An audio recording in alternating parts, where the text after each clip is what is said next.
Well, this was going to be a nice video, and it's sort of like become, well,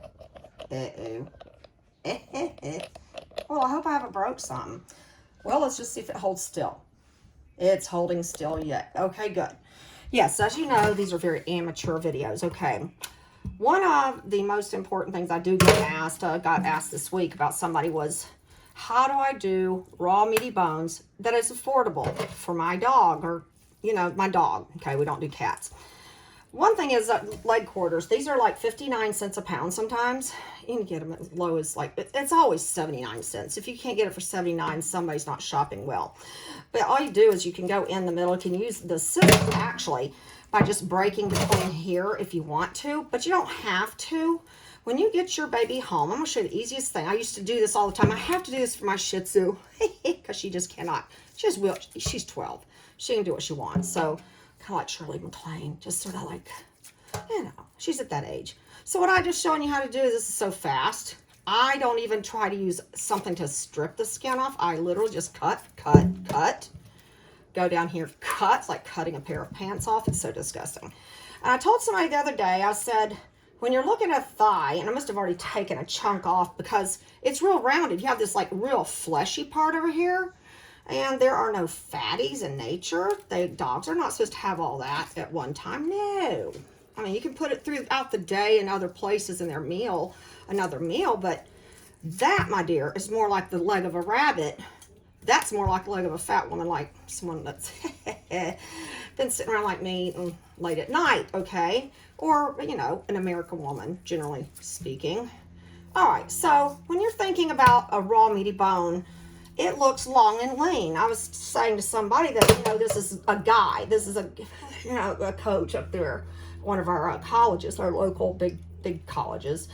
And I said, look how yours is lean all the way down. I said, but not rounded and fat. So what we do is we just take that off and get some of this off. So it's really more like a rabbit leg. Think deer, rabbit, bird under all that. And you can cut off this fat ugly maybe if you want. I don't know. That's me. I literally put this whole thing out there for mine, and they take the whole thing. And I will go in here and just literally just trim that off.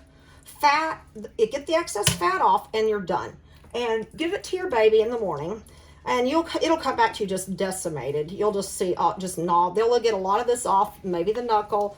But if you want to, you can go in here. I like separating this just so that I have a separate, this can go in the freezer because this is all they can handle at that age. Now, that's not what happens with my dogs. My dogs get it. They get the whole thing.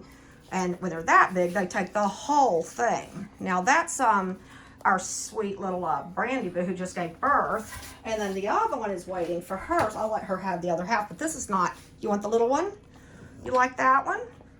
I'll take both, thank you. Well, darn. Okay, so I'll show you how to do another one. Here we go again. All right, one more time. Easy peasy. I totally can get that idea of chicken thighs. If you just get thighs, you can do this whole thing without all the skin issue. Okay, thighs are super fast. I can do 20 of them pretty easy with just scissors. That's it. Because all you do with a thigh is you cut boom, boom, and you're done. You don't have this spine thing. We don't eat. I don't like eating meat. I try to keep it to minimum, but I try to, anyway, I just don't like it. And I do like separating that, but to be honest, with our goobers at this age, at just 6 weeks of age, they've been eating it like this. I'm going to show you. See, no fatties in nature. There's not a rabbit out there that has that much flesh on its butt, legs, whatever, thighs. So I just trim that a little bit off here. You can go ahead and take, you're trying not to get the white stuff off, that gristle, cartilage. Don't get that. That's what they need to brush their teeth. That's what this is all about. It's dental as well as, well, there's 100 reasons I could give you, but to be realistic, I can give you 5 reasons that you just say, stop, that's enough. That's enough. But once you do it, look at that. Now that's more like, a little more like a real rabbit, like hoppity, hoppity, hop, the little ones that you pass. They're just sort of like, that's more of a rabbit leg. The only difference is rabbits don't have any fat. They literally have no subcutaneous, because I've seen it. I've had a cat that took the whole back out of it. they have no skin, and so the skin is not fat. It's just like paper thin. Done. Done. That whole thing will do your dog, if you, especially if you get this sucker off. Just take it up after, they'll try to keep it around for an hour or so, and you can do that. Just put it back out at night. The important thing is that the meat is there, but it's not like the main reason they're eating it. They're eating it because it's a raw meaty bone. This is what they would be eating. This is what they need. This is why American dogs are super sick, dying of cancer, fat. They don't know, they're miserable. They have itchy skin, allergies. We're finding out the stuff your vet will sit there and say, there's nothing wrong with grains. Why is everybody against grains? Well, I'd like to see one tooth in the head just one in this dog that the set would be better, that actually can grind grains or legumes. I'd like to see this digestive, what happens, with their system, what happens with the grains and the legumes and things that go in. How do they process in that amount of time to get the vitamin and the nutrients out? So they don't. They are made very much different from us. Pathogens go in and they go out. And as many as 45% or more dogs already have salmonella in their guts. The salmonella recalls, I'll show you in all my documents. You can pull that up. It has nothing to do with the dogs, dear. It has to do with us. We go and we handle dry dog food. And then we go and grab our sandwich and take a bite. That's why we're getting, people get salmonella, and so they do this recall because, the dog food has salmonella. Well, it's not the dogs that are having a problem. It's the people. They get terribly sick. See how fast I just took the skin right off that? It's so fast, but this is like 2 or 3 days right here. Now, see how fat? I go in like a V. But, this one doesn't even have a spine thingy thing. That back. Anyway, see how fat and rounded? We just don't need all that. Now, you ask, what do we do with that? Well, this is kitchen. This is like, you can make barbecue. You know what I do lately? I chop it up. I put this directly into their next meal. My kids love raw. I'll show you right now. They actually, one in here in particular wants the raw. Okay, I'm going to show you how, okay, where is my Daisy Do? How'd she end up, Daisy Do? Oh, here she is. She got a haircut. Whole thing.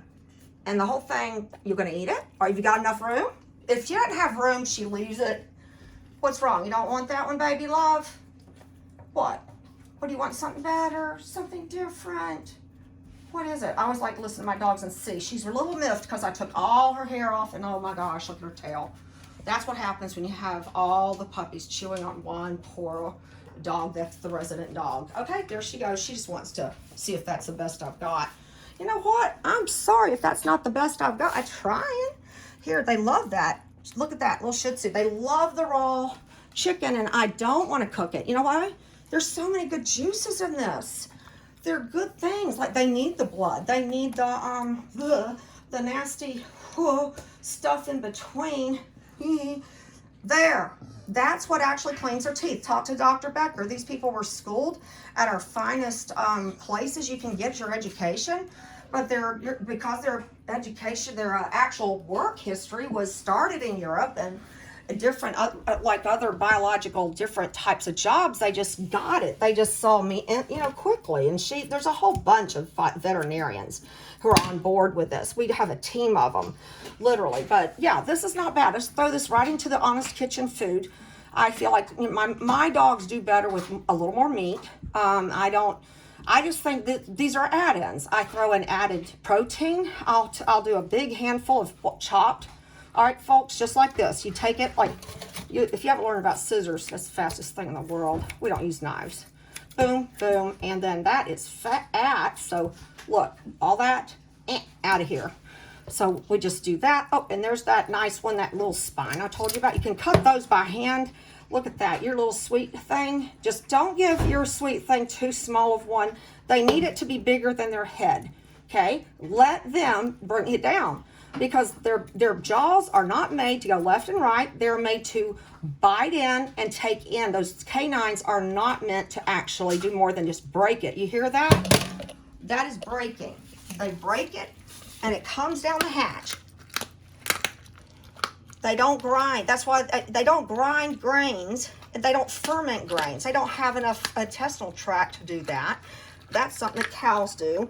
We do, but it gives them horrible crippling gas. And I'll show you a wordy turd that comes out. You want to show it to her, little Ruba? I don't know. Do I want to use my nasty fingers? I have this up here as like an ornament because we have so much rain. But I keep these here and there when that's actually, believe it or not, it doesn't smell. I know for fact that is one of our poopy doos, and it doesn't smell at all. It sits here on the countertop, and I just basically keep it there in case I can't find one to show people that it has. That's the weirdest thing. It's like too good to be true. But no more stepping and oozing, smelly, like in this, in this winter when it's really cold and it comes out and it's steaming and it looks like a goopy, well, it looks like the poo emoji. Never. We'll have another poo emoji. No, we won't. Oh, you're beautiful, Brandy Boo. You're the most beautiful dog in the universe. Do you want this? I'll give it to you. Whatever you want, babe. Oops, very good. Woo, she's good. Here you go, Ruba. Here, you want one? Ruba, you're not fighting for your... Here, you want one? You can have it. Sometimes I'll just give it, just getting late at... Want one? Ruba, you're not fighting for your... Here, you want one? You can have it. Sometimes I'll just give it, just getting late at night. It's about 5:30, so it's getting close to time. Our day got kind of weird today because we woke up without any bones for the morning routine. So, whoops, sorry, honey bun. But here you go, Ruba. But, so they're getting, bones a little earlier than usual. And, I'm hoping we don't have to go and mix more for them. But we already done the big meal, the big Honest Kitchen meal. But, the thing is you have a nursing female and you have a nurse, these puppies are all growing. And then you have one that's just, I'm pitiful, Mama. I don't know. I don't get everything everybody else gets because I'm so bug-eyed. Yeah, you are. You're a bug-eyed thing. But she really likes her protein, and I have to really work with her. She's 12. So, but yeah, this is a wonderful little dog for me. I've had to, we've had a history, don't we, darling? Well, I know how stubborn Shih Tzus are. Let's put it that way. But they're wonderful little dogs. They really are. Just no way. Not for my families. My families need absolutely no nuisance. They need things to be really simplified. There's reasons, and somebody else can breed dogs that are difficult to train or that run away instead of toward you. We want dogs that are amazing, don't we, darling? Like you. Someone said today we're just really struggling about whether to breed Maisie, and her owner said, well, I know we'll be back. We'll be back for another one.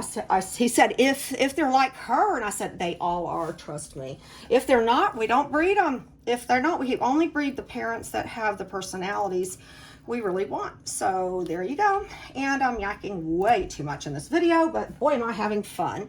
Oh, they're poor jail and that child. You'll be okay, darling. There's nothing left. Literally nothing. Poor baby. It's just been such a long road. But it was for the common good, darling. All these people with post-COVID trauma and stress, they got their beautiful babies. And oh my goodness, we're so happy with that. They're so happy. We got to help some families. It was an extra, what was it, 11? 11 for you, Love Bug. You gave us an extra 11 families are happy and very, not sad. You want one? Here, you do need one. Okay, that's good. Enough of, I know, look at her. When she does toes together, I'm like, I can't resist this. What do you want? Do you want more meat or bones? I'll give you whatever you want. You're a nursing mom. You tell me what you need. She says, I'll take every bit of that. Thank you.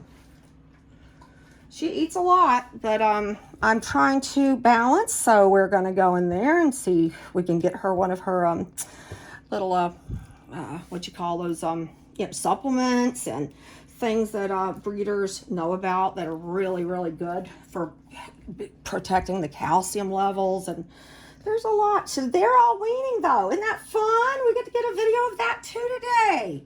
Woohoo! All right, I got to turn off the video. I hope everybody enjoyed. This is it. All right, bye.